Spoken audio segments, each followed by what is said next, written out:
Lagay muna natin dito. Una. Okay mo. Sibuyas. Ito, sibuyas yan eh. Yan, lato. Tapos ito. Yan. Tapos ito. Luya, tsaka kamatis. Sili Sibuyas. konti.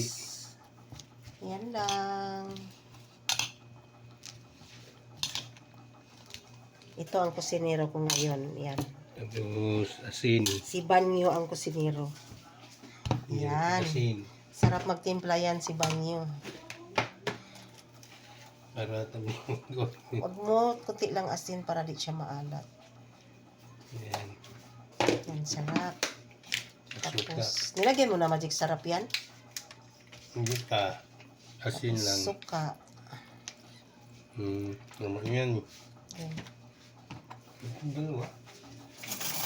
Halo. Dong. Yan, halo-haloin. Balik sarap. Kunin mo. Para magkain ka na. Nandiyan sa... dito pala. Kain ka nito, dong. Kain ka lato. Wow. Ganyan talaga, dong. Kahit ano. Yan, sarap. Sarap po dong, no? Yan, yummy, yummy. Pinubring ulam. Yung kahoy. Sarap sana may putong isda kasi wala tayong isda. Yan. Pwede na yan. Pwede na. Kahit ganyan lang ang ating ulam. Pinubri ba? Yan, yummy, yummy mga friend, oh. Mega love shoutout sa lahat-lahat ng viewers ko. Maraming salamat sa support nyo sa aking channel. I love you all. Thanks for watching. Love you all.